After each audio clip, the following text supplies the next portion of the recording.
During my grandfather's funeral, who raised me like a parent, my phone rang. Who could it be at a time like this?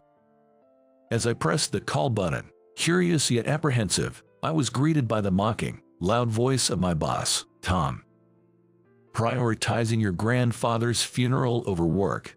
I can fathom that. Anyone who takes time off for mere ceremonies like this will be fired. Despite having received my bereavement leave application, Tom went out of his way to call, which was downright cruel. Why must I endure such harassment? Recalling past instances of his harassment, I finally retorted. Then, I quit. Is that so? Make sure you submit your resignation as soon as possible. Tom, possibly not taking my words seriously, burst into laughter and hung up. However, his life took a steep downturn within a week. My name is Kevin Wilson, 33 years old.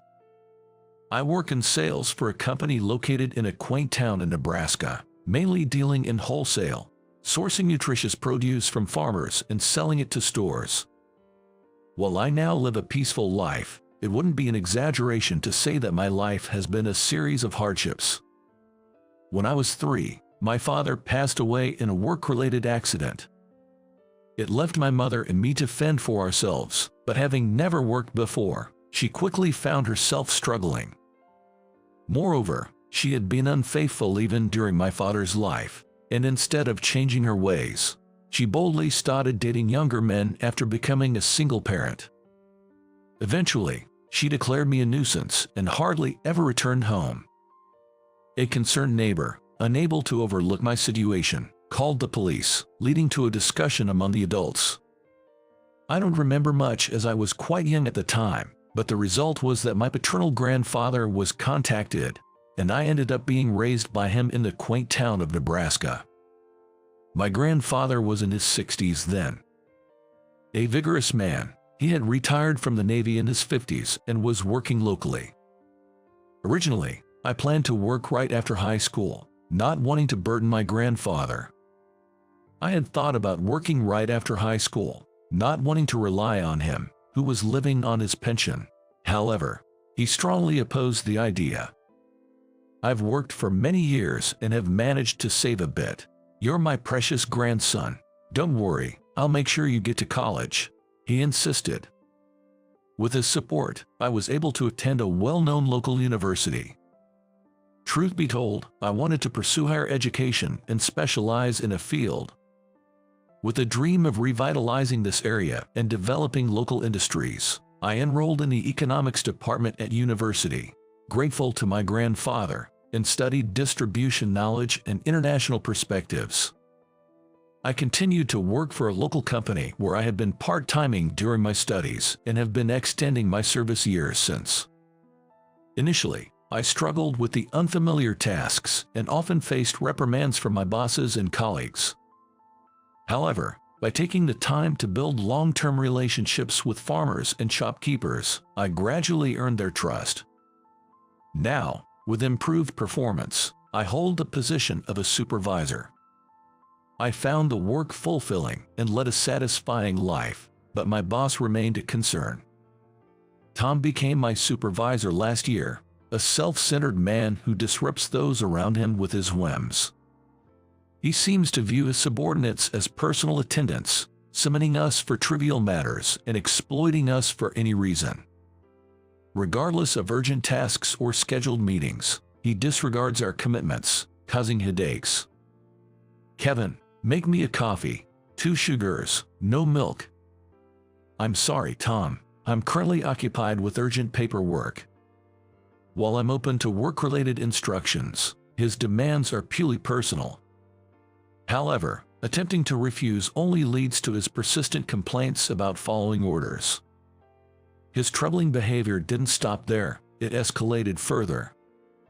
Even moments before crucial meetings with important clients, he would burden us with unnecessary tasks like shredding irrelevant documents or organizing receipts, tasks that could wait. Once he was out of sight, my colleagues and I would quickly support each other, but this eventually began to hinder our work. Wondering why such a person was appointed as a manager, I came to understand upon hearing rumors. Tom is the son of the sister of our company's president, Harris. In other words, he is the nephew of Harris, who, after being laid off, was aimlessly wandering until Harris's sister requested a favor for his employment through family connections.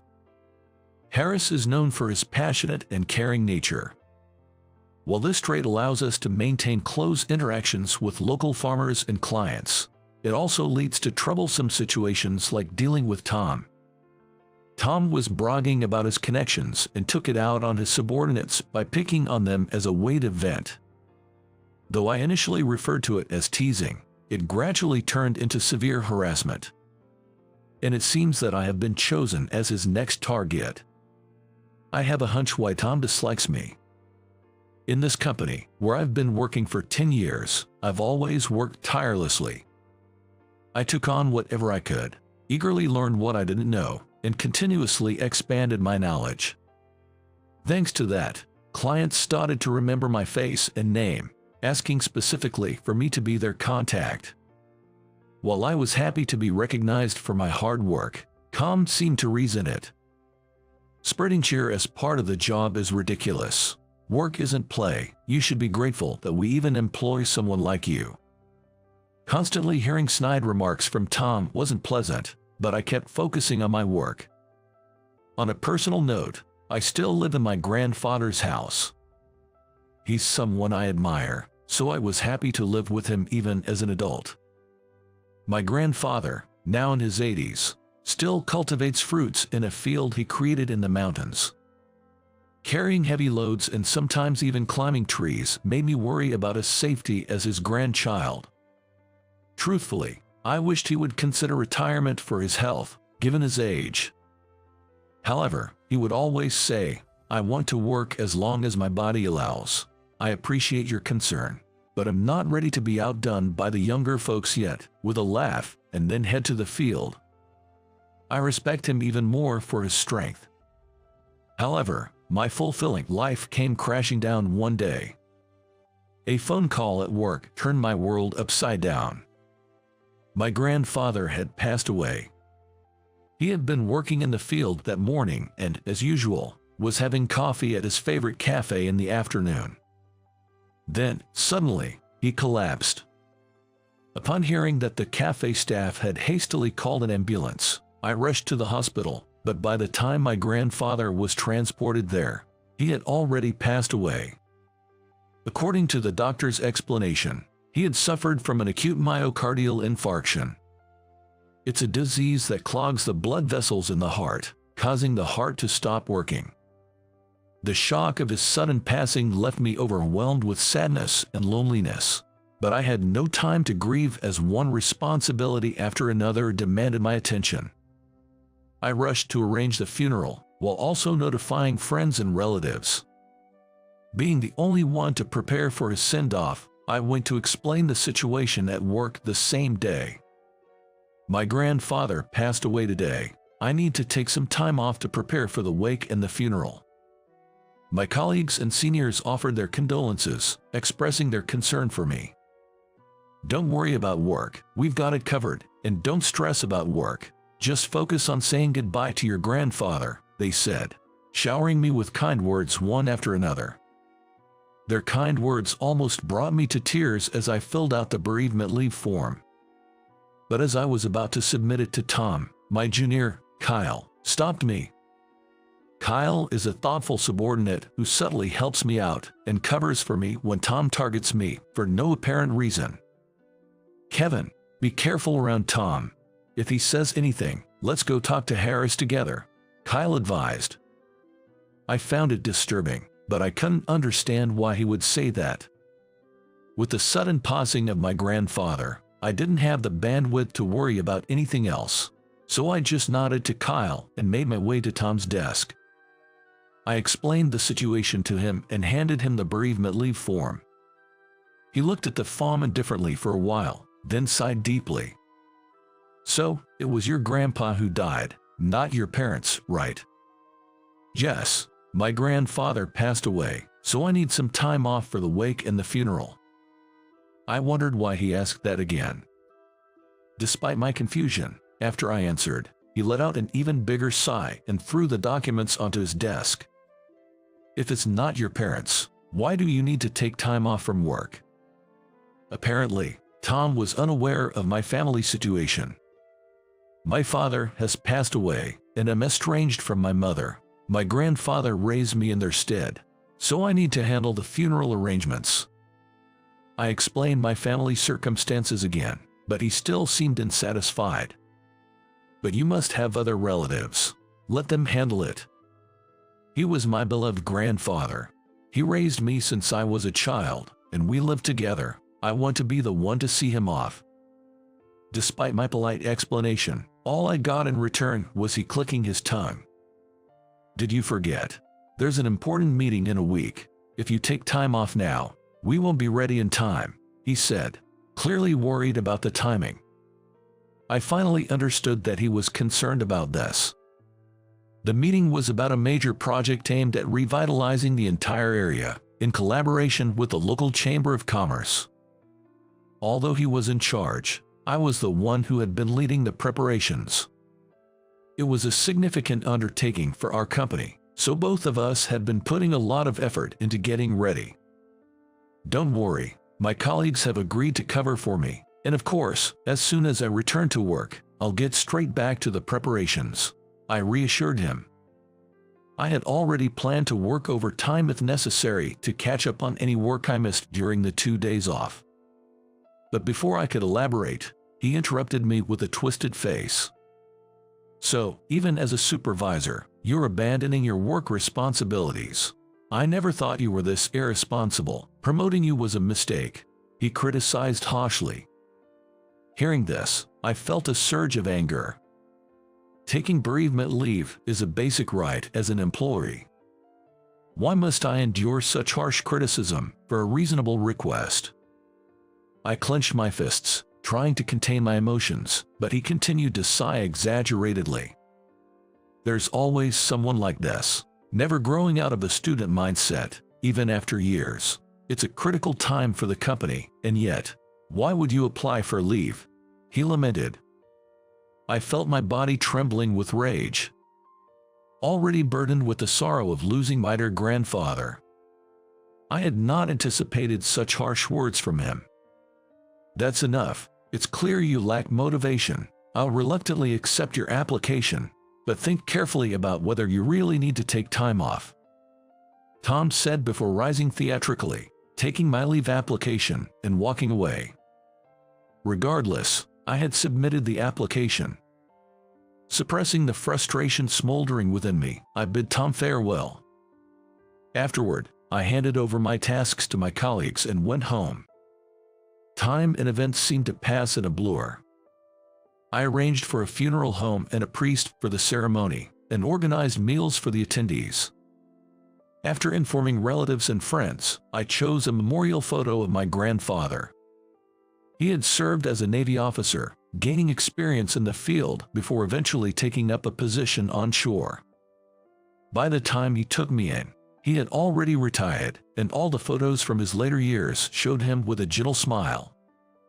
Looking at the spread-out photos, I naturally smiled, reminiscing about the memories shared with him. It felt as though the memories of my childhood spent with him came flooding back all at once.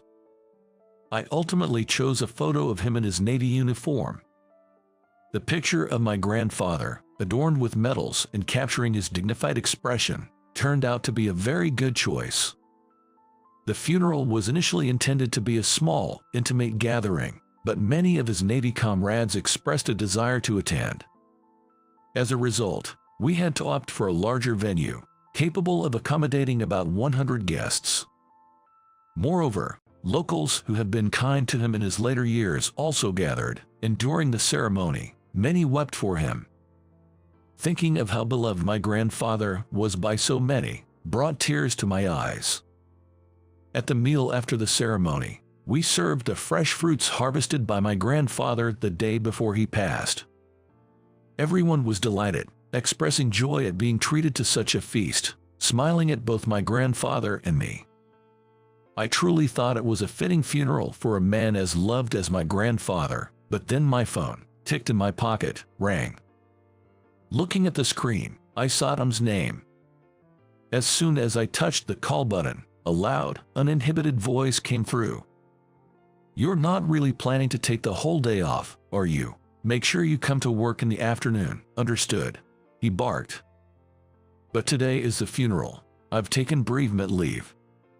I reminded him, surprised that he would call about this when he himself had received my application. But without waiting for me to finish, Tom burst out laughing. "A funeral for your grandfather? I can't see how that takes precedence over work. Anyone who takes leave for a funeral should be fired," he declared.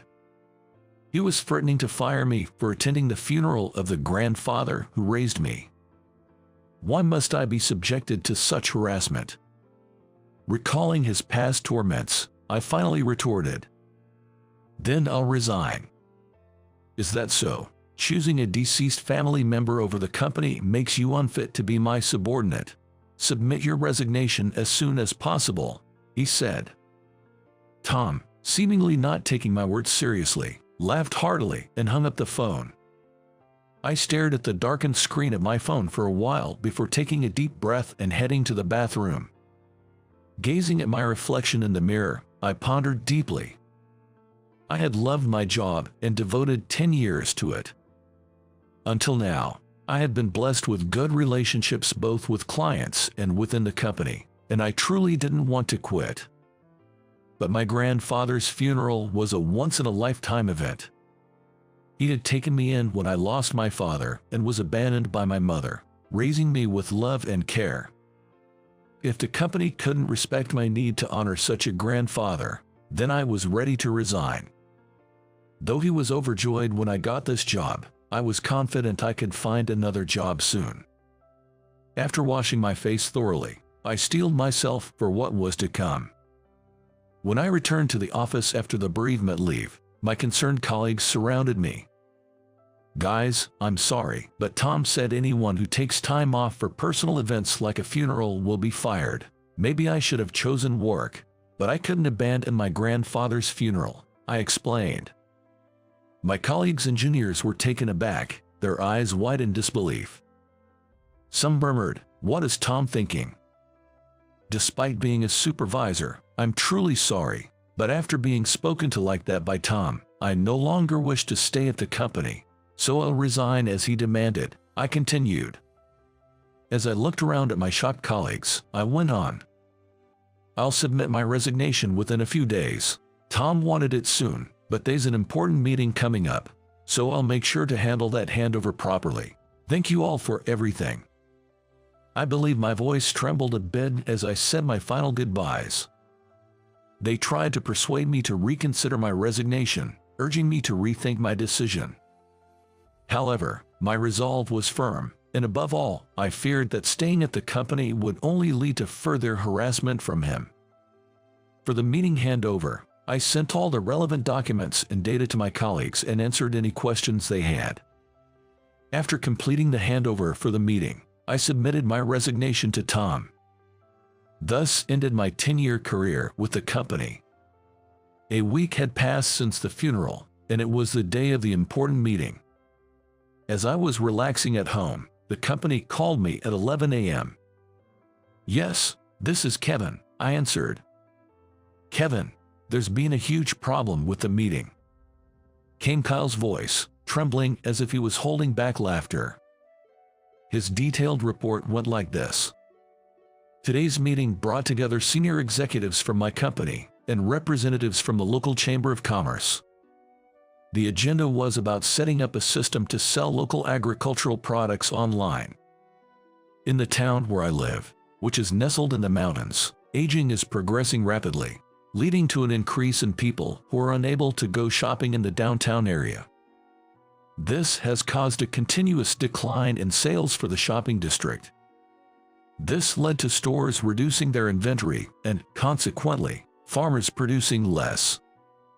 As a result, our company, which handled distribution, was also seeing decreased revenue. The proposed plan involved delivering harvested goods not only to local wholesalers but directly to individuals' homes. Orders would be accepted through our company's website, social media, and phone. This information would then be compiled and communicated to the farmers, who would confirm the orders on site and ship the products directly to the customers. This way, we could deliver vegetables to residents unable to go shopping and allow out-of-state customers to enjoy fresh, locally sourced specialties. As the number of out-of-state customers increased, both the farmers and our company, acting as intermediaries, could see an increase in revenue. This project was critical for our company. The meeting took place today, and one issue came up. The issue was my resignation from the company as the planner of the project. The key point of this plan is to directly purchase fresh produce from the producers, that is, the farmers, and sell it in each store. In other words, me, working as a sales representative, was seen as the company's representative to the farmers, and they participated in this plan because I was involved. Many farmers are still traditionally difficult to deal with. When I first joined the company, there were many times I was turned away without even being heard. But over 10 years, I never gave up visiting them, negotiating until both the company and the farmers were satisfied, and that trust I finally gained was my weapon. That's probably why we were able to realize this direct sales project. And then came my resignation at this critical moment. Kyle, still chuckling, explained to me how the meeting went. As soon as the meeting started, the farmers noticed I wasn't there and asked why. It was only then that Harris realized I was absent and, surprised, urged my direct supervisor, Tom, to provide an answer. Then, Tom casually said, "Our sales representative, Kevin, resigned the other day. He is no longer an employee of ours, so going forward, this employee will take over. We appreciate your cooperation," as he introduced Kyle. However, Kyle shared that he was called in by Tom the day before the meeting and was unilaterally instructed to take over all the duties I had been handling. Even though I had handed over the necessary documents and project details, sales is not a simple task that can be managed just by looking at the documents. Moreover, he had anticipated that a young and unfamiliar employee like Kyle would not be easily accepted by the local farmers. But it seems Tom had not at all anticipated the reaction that Kyle had predicted. When the farmers, angered upon hearing of my resignation, Tom seemed to finally grasp the seriousness of the situation. They loudly protested, saying they agreed to this project because I was in charge. They confronted Tom, saying they were supportive of starting something new precisely because I, who had carefully handled their produce over many years, was involved. Why has Kevin, who worked so hard for us farmers, resigned? In the now noisy meeting room, Tom was just panicking. Everyone. Kevin said he had to take a leave from the company for his grandfather's funeral, even though there was an important meeting. Isn't that a betrayal of your trust? That's why I reprimanded him, Tom said. Grandpa's funeral. Aaron, the leader among the farmers, reacted to Tom's words. Yes, it's disgraceful for a working adult to abandon his job for a funeral, Tom said. So, you're saying you fired the guy in charge because he prioritized his grandfather's funeral? Aaron, with a change in his expression, pressed Tom for answers.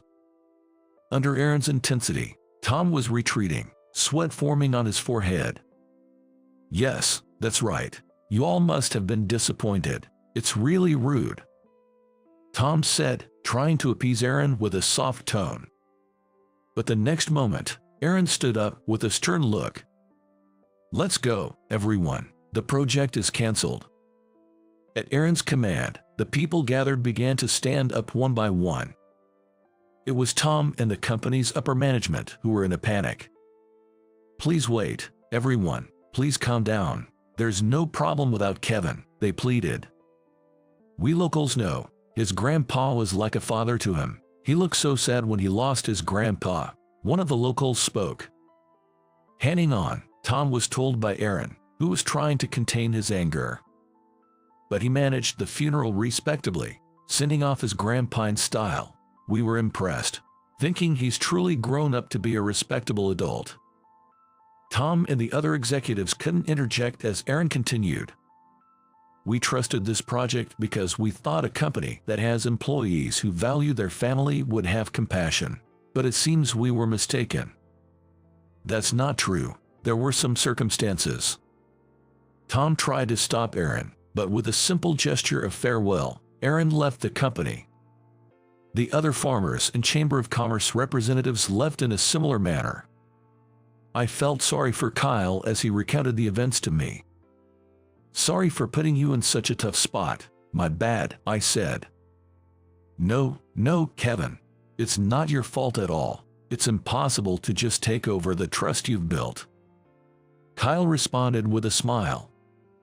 Afterward, Tom desperately ordered Kyle to bring back Aaron and the others. But Kyle argued it would be quicker to apologize to me and get me to return to the company than to convince Aaron and the others. Frustrated, Tom bit his lip and fell silent. He had targeted me and declared my direct dismissal. He probably couldn't backtrack on that. In the end, negotiations with the farmers didn't conclude, and the project was canceled. Tom was reprimanded by Harris, even being his nephew, at a recent board meeting for causing wrongful dismissal. The project's failure resulted in a huge loss, leading to Tom's demotion to a regular employee. After that, he received no favoritism due to being a relative. However, unsatisfied with being a regular employee, Tom left the job to start his own company. But without having done much work, he couldn't manage, and his company quickly went bankrupt. Burdened with debt from the business failure, he is now cut off by all his relatives. His current whereabouts are unknown. Meanwhile, Harris personally visited my home to apologize.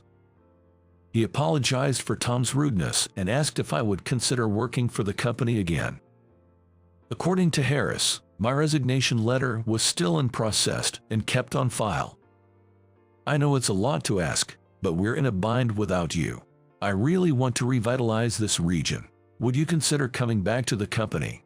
He pleaded. All right, I'll return this time. I don't want to miss an opportunity to give back to the people of this region, I agreed. Thus, I returned to the company. The project was officially launched with me in charge, as planned.